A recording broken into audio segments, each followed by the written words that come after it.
This is Back Talk by Successful Black Parenting Magazine, the most listened to podcast for parents by parents.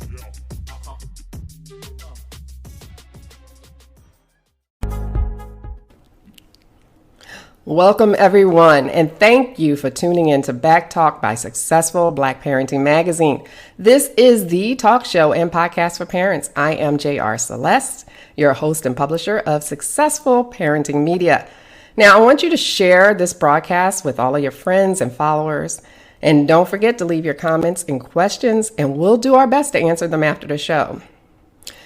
Now, you may know today's episode is with Karen and Dion Derricos, and you may know them from the TLC hit reality series, Doubling Down with the Derricos. They currently have 14 children, 14 quintuplets, triplets, and twins, all naturally. Now, here's a clip from the show.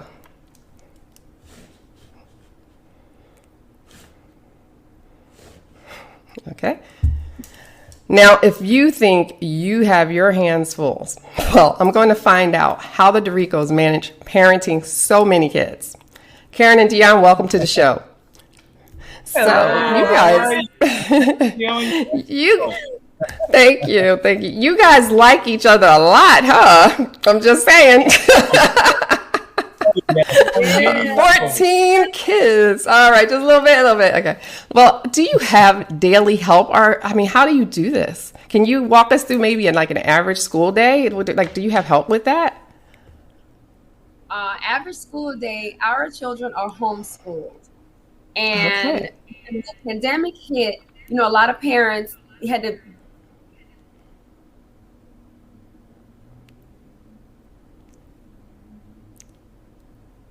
Well, we froze for a minute there. From even tradition. That was like, oh. Wait, so can you repeat that, Karen? Can you repeat it? Because you did freeze for a second there. Okay, go ahead. So homeschooling for our children, it has been the same. During the pandemic, we were one of the fortunate or blessed parents that our children was already homeschooled. I provide all of their supplement and curriculum work. So we didn't have that big hurdle to jump over when it came to homeschooling. But it is a lot. It's definitely a lot because I have a ninth grader all the way down to toddlers that I'm teaching. And so I just break them up in their age levels. And I have a whole routine of a day scheduled out for them. And they have a folder and they have their schedule in there. And the goal is to start at 6 and end by noon. That's my goal every day, but it doesn't happen that way all the time. So that's why I let other parents know, just let go. Don't stress out about it. You'll make it up later on that day and find other fun ways in it. Well, I know, Dion, you help, but do you guys have other help besides just you two? Who's helping you guys with all of these kids? I'm sure they help out too. Well, Eric and my mother, Gigi, we get help from them. But believe it or not, for the most part, it's just she and I. I mean, we get help from Eric and Gigi whenever we need it, like I say, here and there. Right. But I would say 97% of the time, it's just she and I. Mm-hmm. Wow. How tired are you guys? You guys got to be tired. Yes. I want a nap right now. Yeah. But we really and truly had to perfect our system together because there are times where we cannot get the help. Right. They have their own lives as well. Yeah. And we do not want our children to be a burden or hindrance to anybody else. We wanted to have a lot of children, and that's why we take our time to figure out a system that works for both he and I. Right, absolutely. I see. So you have a system, so it has to be really organized, I would assume. You guys are organized people. You have to be, right? Oh, yes. Yeah. Everything we do is planned out days in advance. Just for this interview with you, we planned it out days ago. Yes, I purposely, parents ask me, how do you keep, we don't do a lot of the video games. We don't do any video games as far as letting them just sit and play. We don't let them hold the iPad and just watch it and become zombies. We don't allow that. But what we do is when we have important events like an interview like this, that's when we'll say, now you can get your GPad, or now you can get the iPad, and then you stay. So that's why you hear pure quietness right now, because this is the first time in like a month that they've had it. Yeah. That's brilliant. And I was about to ask, where are the children? So I'm glad you clarified that. They're here. Okay. Preoccupied. Yes. Thank God. Yes. Okay. But then it's bedtime. So what time are all of the children asleep? About 8. The triplets, we're in a transitional phase with them because Diver liked to crawl out of his crib, girl. And so I had the bright idea of getting toddler beds, and that is like another whole shift, right? Because they keep getting out. Indeed. Now crawling, so we're changing up this room. So I think their new bedtime is going to be like 6:30 now, because it was 5:30, but I'll have to shift that to 7. But everyone is in the bed by no later than 8:30. Darian stays up later, so 8:30. They're in bed, and it's no, debate. There's no negotiating about this. You had up until 8 o'clock to get it together and tell me whatever you wanted to tell me. But these 30 minutes are going to be spent preparing for bed. Yeah. All right. Well, that's really good, because we can't even get our toddler and preschooler to stay in their room at night. And we just did the toddler bed too. So that freedom. Oh my God, you just watch them on the camera just go all over the room. It has to be totally childproof everywhere. Yes. I literally sit with the camera with popcorn because I'm like, oh, this is getting good right here. This is going to get good. Right? They get into things you didn't even think about. I'm like, what? Okay, now we got to go fix that. Yes, absolutely. Fix that. I was telling him he has to mount the TV on the wall now in their room. And it's just little things like that. Yeah, it's a job. Do they ever end up in your bed? Because that's a big problem for a lot of parents. They'll feel sorry for the kids after all, just give up. Yeah. There's always a child in our bed. Always. That's so funny. I don't know how we have 14, because there's always someone in there with us. That's so funny. Oh my gosh. But it's true. I mean, we're parents, so it happens.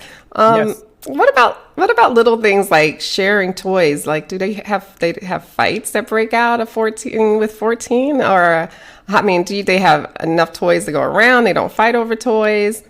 How does that work? So it's a couple of things. They have enough toys to go around. They'll still choose to have a disagreement over one toy. Right. And this is primarily the younger ones, because the older ones know, hey, we don't play that. This house is filled with toys. If you don't have that one available, go to the next one. So that's primarily the Diaz and Dior, which are the triplets. And then, of course, the triplets, they're learning it. But the older ones, they have it now. They understand that we're part of a collective big picture. And it requires us all sharing and being in each other's space.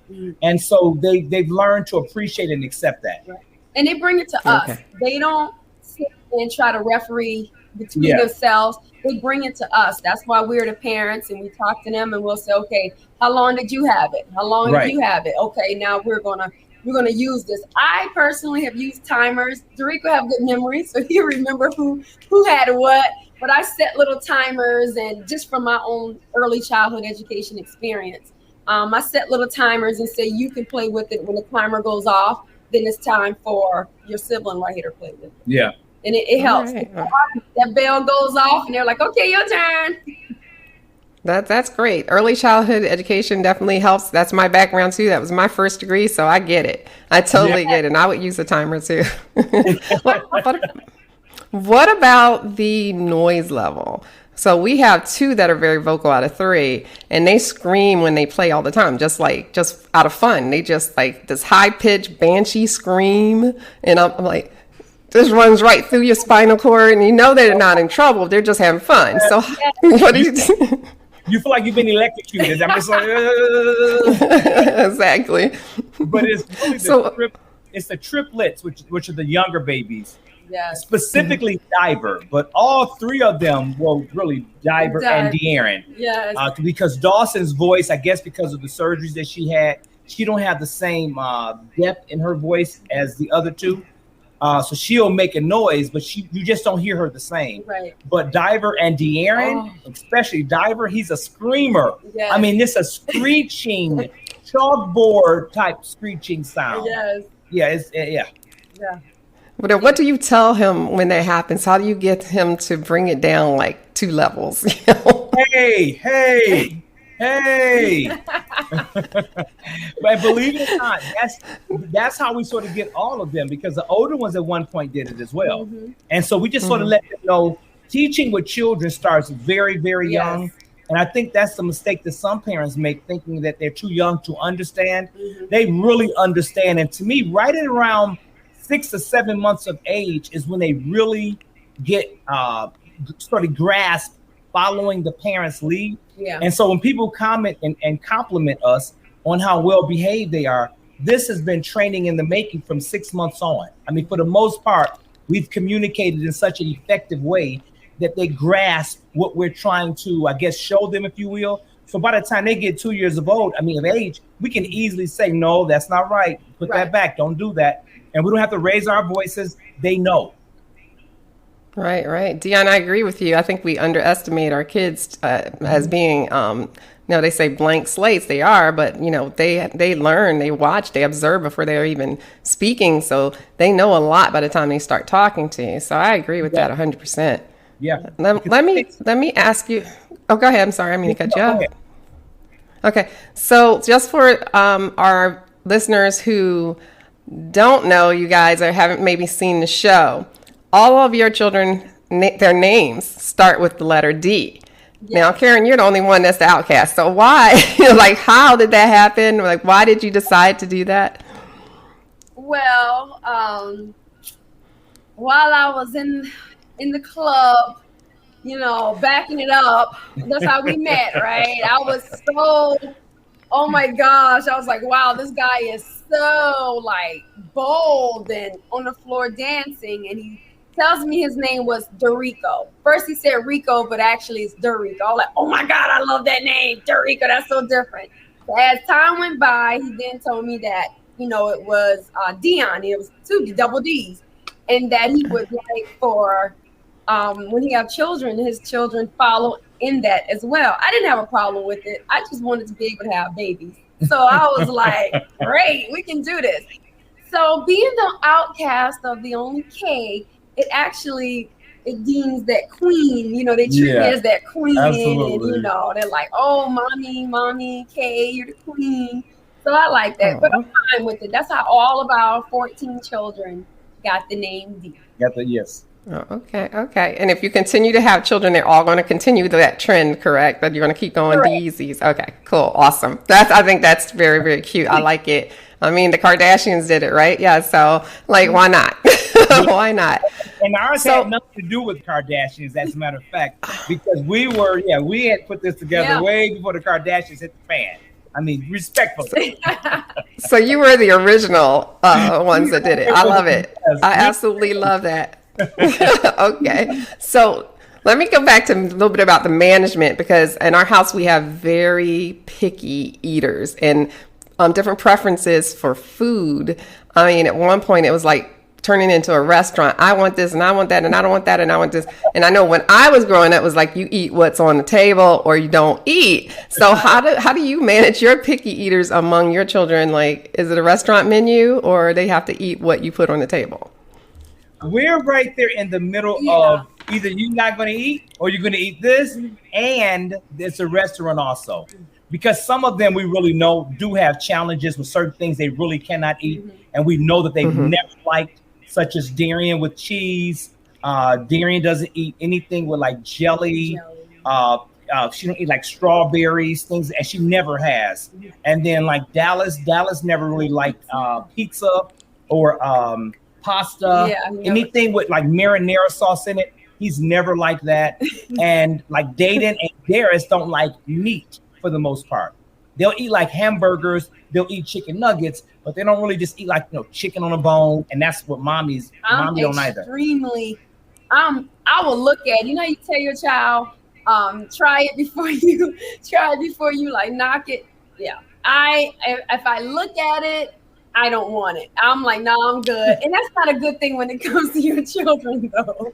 And which is why I don't like to cook. I'm not a good cook. I don't like to cook. I do not like the kitchen.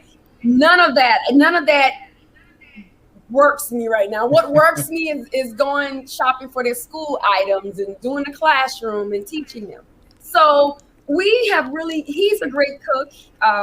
He does all the cooking in the house. And the children love it. Whenever I say, would y'all like mommy to cook? They're like, oh, great. Where are we ordering from? Wow, that's a perfect synergy, though. You like to cook. She doesn't like to cook. So you step in. I love how you guys take up the slack for one another. And I imagine that's very necessary, especially if one's really tired and you have to pick up that slack. I think that really works well with you guys, right? Yes, it does. And that's one of the things that people say, how do you guys work? To be honest, everything that I'm weak at, that's her strong point, and vice versa. Everything that she's weak at, I'm strong at. So, and we don't try to compete with the other one. She's excellent with teaching them. I stay the hell out the way. I support her in it, of course, but I stay out the way. That's her domain, so to speak. And then me with the cooking is sort of the same thing. I really enjoy it. I enjoy taking the time to show them, how to cook. Like she enjoys taking the time to do art and crafts. I have no patience. Does my OCD kick in and I don't want to see paint over there? And she has that, and I'm just out of that world, period. Like it's a part of the creative process, baby. He gets all, I'm like, get out the way. We have to make a mess. We got to make a mess so we can make something good out of it, okay? Now move. Right. Well, it's good that you know each other's strengths and you play on them and you know when you got to step in. I love that you guys have that synergy. It makes you even better parents. And, we can see from the show that you guys are really, really great with the kids. Y'all get them involved in everything from, I saw the dance program for Halloween. That was so cute. Yeah. I love doing things like that with our kids as well. So we have dance parties, I think, almost every other day at our house. So that's pretty cool. You guys, that was really funny. Everything from with multiple children, from a perspective of a person that doesn't have multiple children, it just seems to be so amplified. Like, how do you manage just basic things like transportation? Like you have like Sprint vans. What do you have? How do you do that? Like, especially going back and forth to like sporting. They're in sports and things. So, and I'm sure other extracurricular activities. So how do you do that? That's a good question. We have several vehicles, thank God. Yeah. But we have two primary vehicles that we transport everyone in. That's a 15-passenger van and a minivan. Mm-hmm. And those two together, we're able to transport everyone. I am working on getting us a transit van. What is it? A shuttle bus that would be like 24 seats. And because I have, thank God, I have a commercial driver's license. So I have a CDL license for transporting children, passenger endorsement. Mm-hmm. And Gigi has that as well. So if I purchase us a transit van, I would be able to legally transport us all. Because I don't like having to drive the two vehicles. So that's something we're working on. But right now, we just take two vehicles everywhere we go, whenever we go as a group. And then mommy and I have our own separate vehicles. Yeah. Whenever we call ourselves chilling with just one or two children, we have our separate vehicles outside of the two major ones. Yeah. And how many car seats?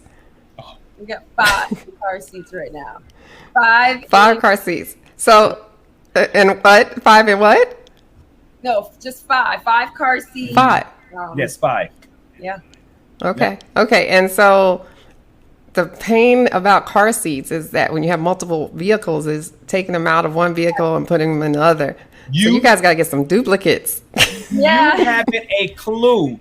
And especially like at times that she'll say, well, baby, I'm going to take this child to the doctor, or I'm going to take this child to the eyeglass doctor, something to that effect.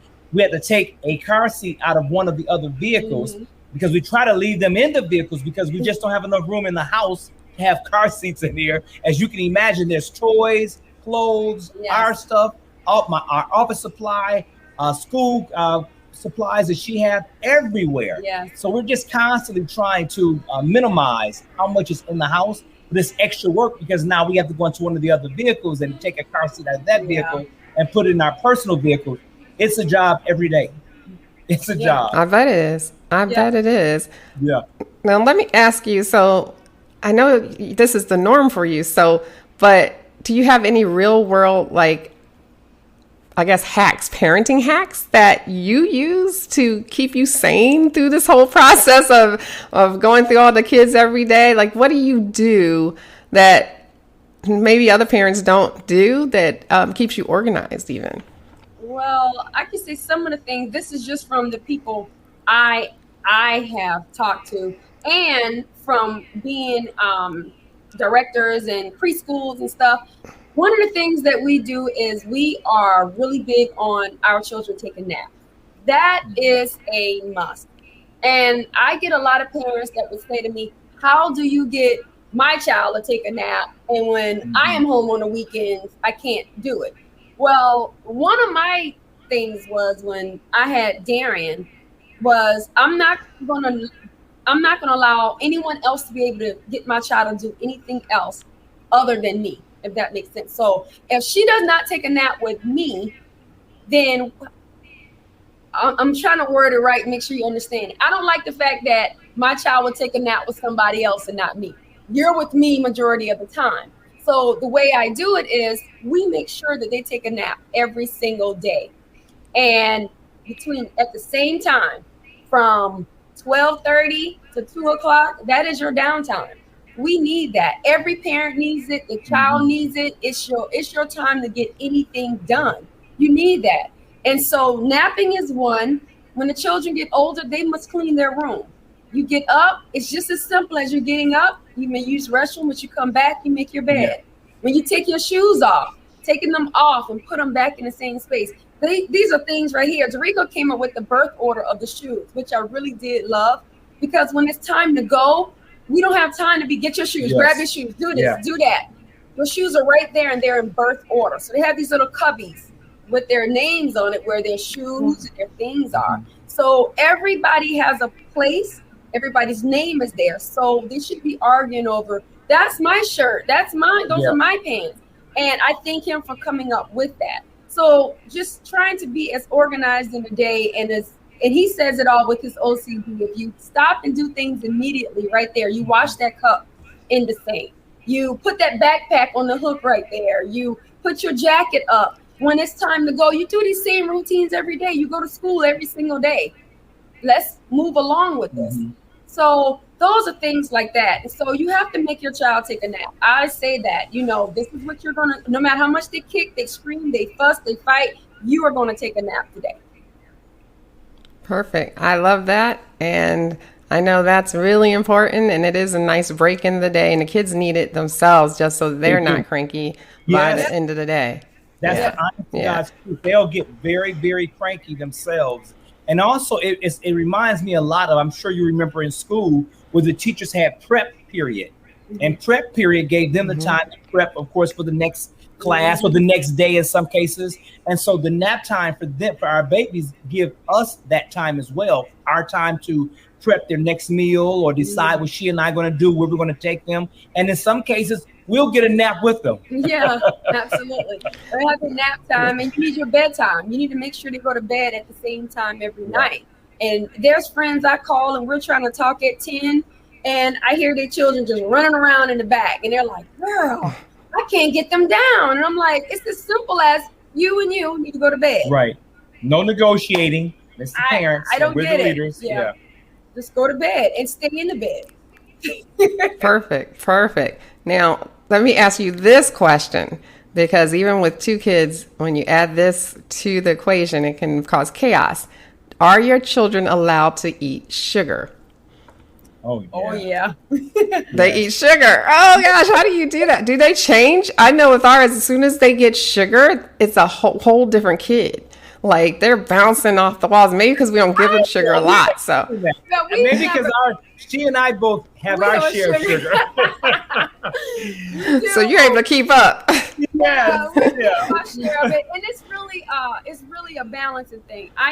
This is where it works, because I am a huge veggie eater. Like, oh my gosh, love veggies. And I hate veggies. He hates veggies, but he's the cook, right? So hear this funny story. I've learned to do all my veggies steamed. I've learned. Look at that. I don't have to do nothing but just pop it over a steamer and there they go. Yay. And the children love that. And so you eat your veggies, here's your sweets. You don't eat your veggies, you don't get no sweets. And you ought to see them at the table looking around. Yeah. And then when they see the other one getting their sweet, whatever it is, bowl of ice cream, you ought to see those veggies gone. So now I don't even have to, in a sense, bribe them anymore. It's just as simple as that. You're going to eat your veggies because you need them. But for the most part, they eat veggies they because she's always eating veggies. She's always eating veggies, pregnant with them. And she's a natural, huge veggie eater. And children really are taught, of course, by the way we lead.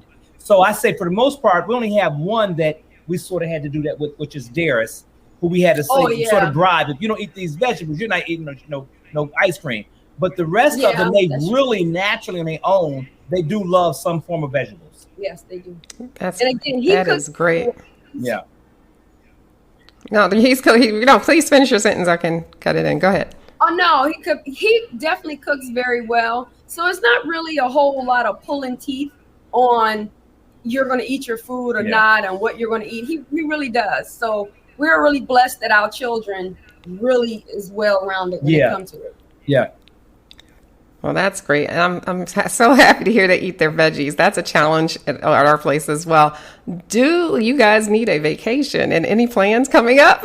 Oh my God. Do we need a vacation? That's all the time. Yes. And that hasn't anything to do with the stress of children. We just really believe in allowing them the opportunity to just be children, to have a ball, to get loud, to roll over, to run. Our children are very athletic. They're very active. That's why we don't believe in having the video games. From our perspective, just seeing a lot of the children with the video games, we have witnessed it seems to lead into a lot of childhood obesity. And we're really big and advocates on not having that. Yeah, and social skills. So having said that, our children are really constantly active, and you can see it in their little weights. They got their little body frames like mommy, but also it helps because they're so active.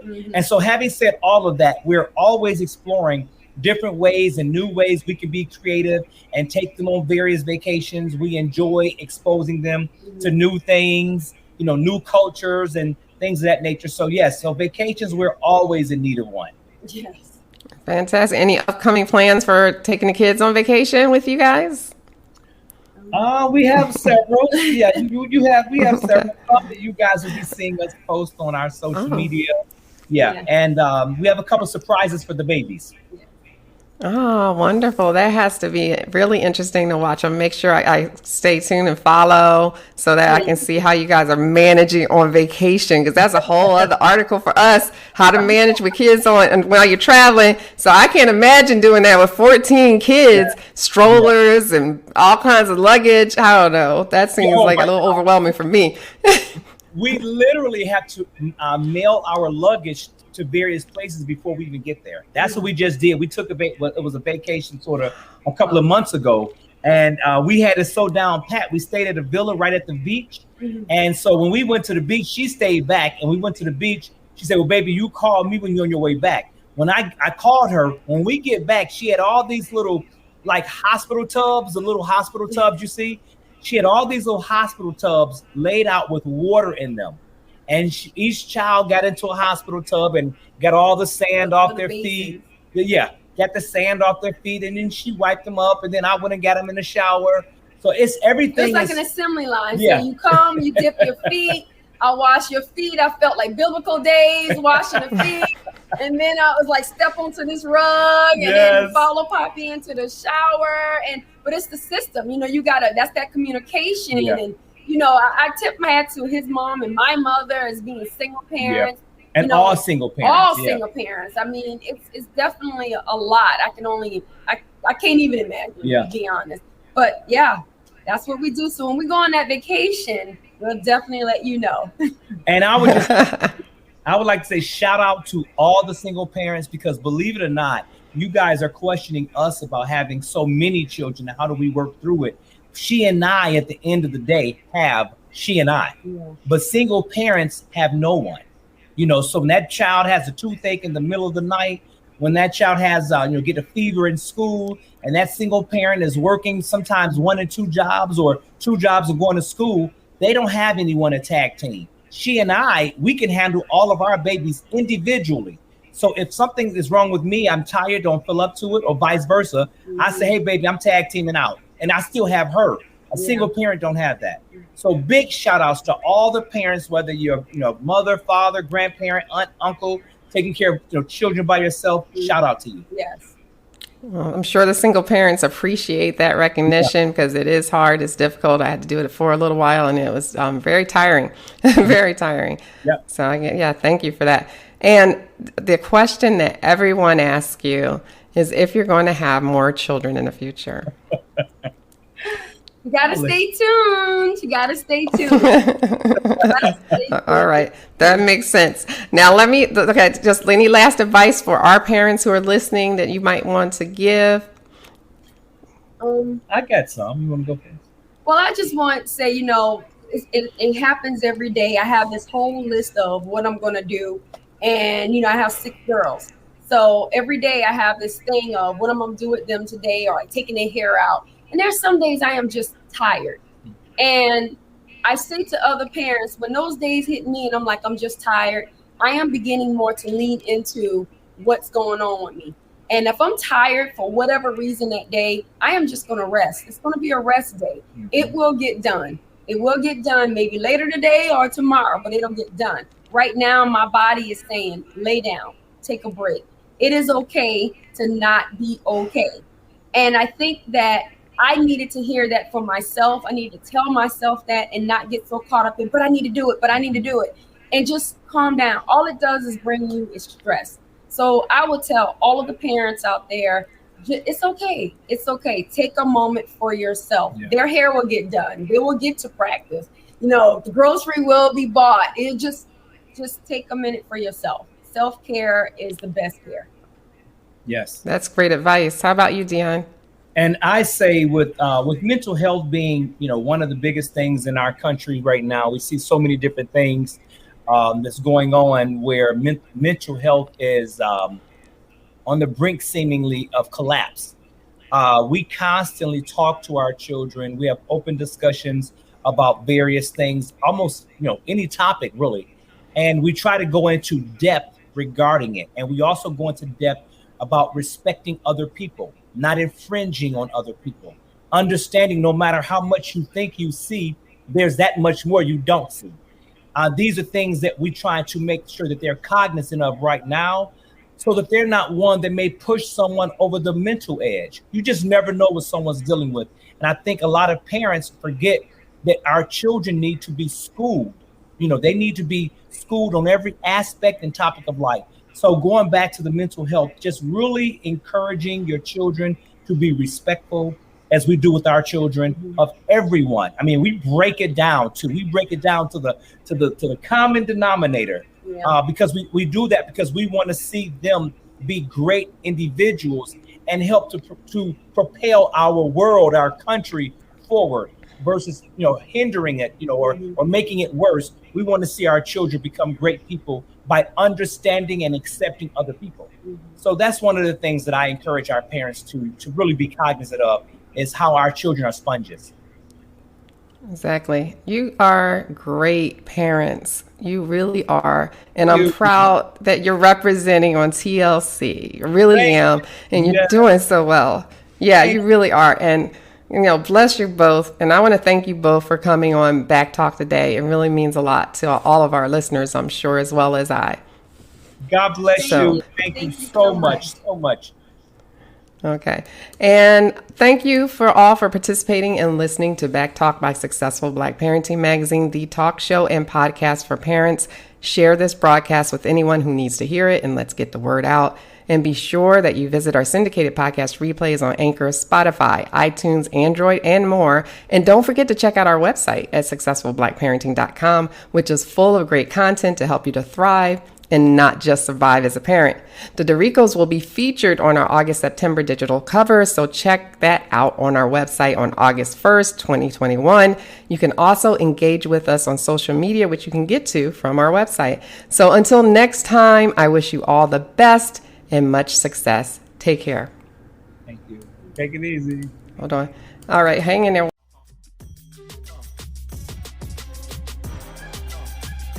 Thanks for tuning in to Back Talk by Successful Black Parenting Magazine. We'll see you soon.